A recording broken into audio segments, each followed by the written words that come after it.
Hello friends, कैसे हैं आप लोग। उम्मीद है सभी अच्छे होंगे।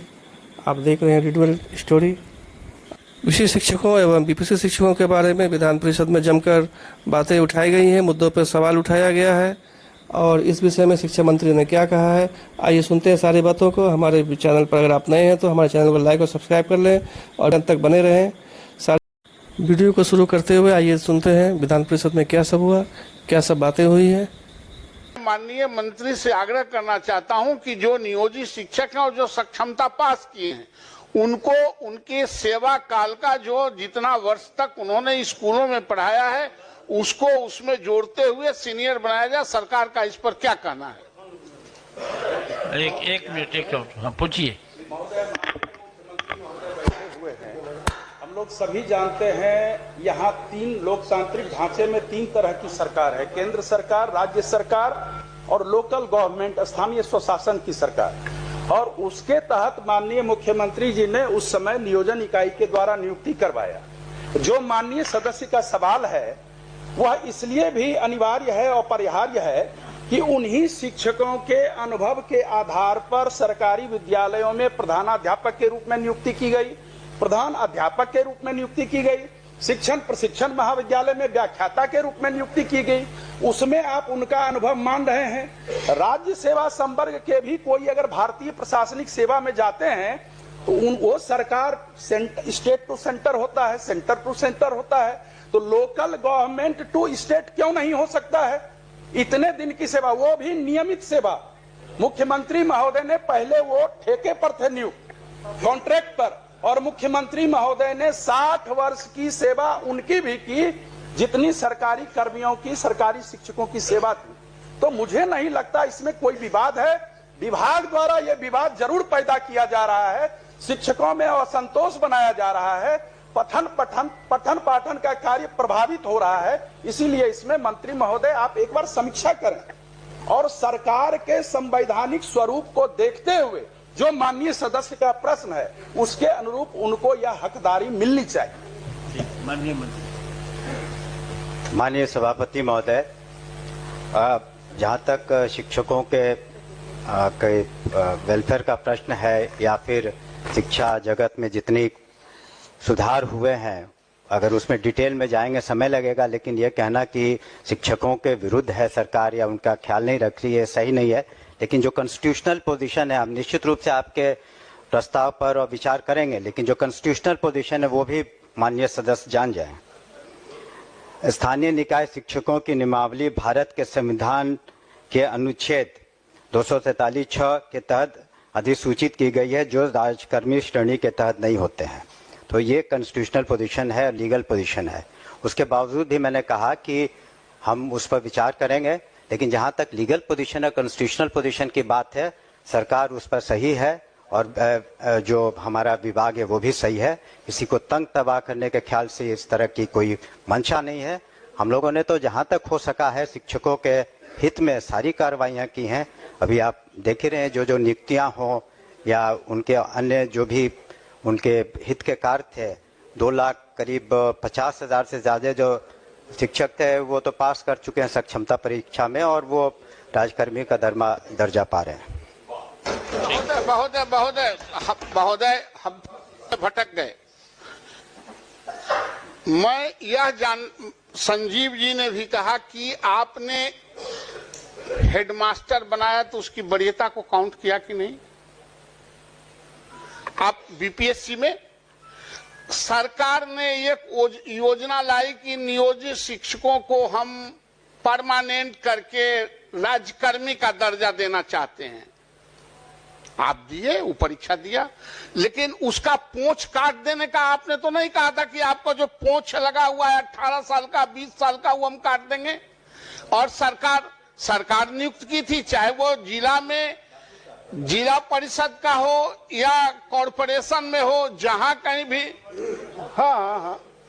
जहां कहीं भी नियुक्ति हुई है महोदय, वो सरकार के आदेश पर हुआ है। 60 साल तक आपने उसको रखने का वादा किया इसी सदन में। हम सिर्फ यह चाहते हैं कि जो 18 साल 20 साल से काम कर रहे हैं उनकी सेवा निरंतरता उसमें जुटनी चाहिए। ये यूनिवर्सिटी एक्ट में भी है, दुनिया में ऐसा नहीं होता है कि एक ही काम कर रहे हैं। हम प्रमोशन के लिए छलांग करने जा रहे हैं बीपीएससी में देकर टेस्ट कराने, तो हमारा पोंछिए काट दीजिए। इसलिए महोदय मैं पुनः यह कहता हूं कि उनकी जो सेवा निरंतरता है उसमें जोड़ी जाए। अनुभव जितने दिन का अनुभव है, और आज अभी यूनिवर्सिटी सर्विस कमीशन के पूर्व चेयरमैन बैठे हुए हैं और वर्तमान चेयरमैन भी बहाली कर रहे हैं। आप दूसरे कॉलेजों को, एफिलिएटेड कॉलेजों के 10 साल और 5 साल का आप काम करने का अनुभव जोड़ रहे हैं कि नहीं? आप उस पर आप अंक दे रहे हैं कि नहीं? ये दुनिया में ऐसा ही चलता है।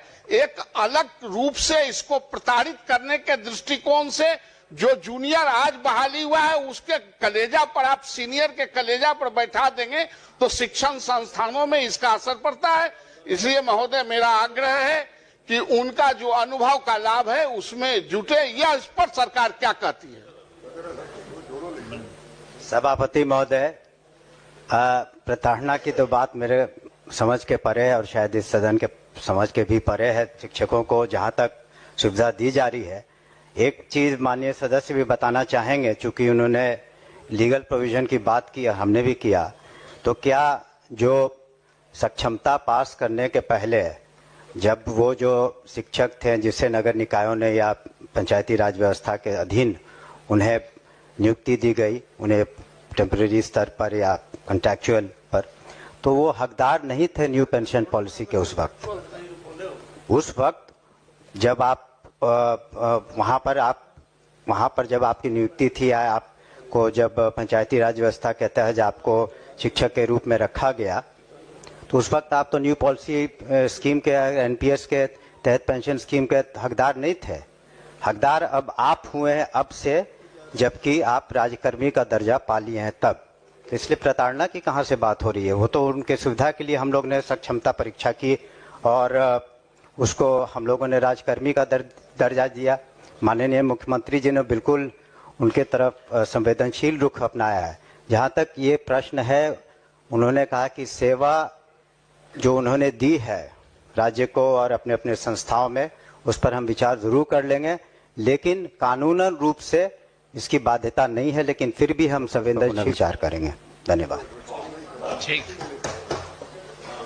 माननीय सदस्य डॉक्टर जाने का और वो कब तक बंद रहेगा? इस तरह के अधिकार से वंचित करना लोकतांत्रिक मूल्यों के खिलाफ है। और उस जिला शिक्षा पदाधिकारी और वो कार्यालय केवल वेतन रोकने के पीछे अनुशासन नहीं है, कुछ और भी बातें हैं, उसकी जांच होनी चाहिए और जिला शिक्षा पदाधिकारी के कार्यालय से उन पर और उनके अन्य जो कर्मचारी हैं उन पर कार्रवाई होनी चाहिए, उनको दंडित किया जाना चाहिए।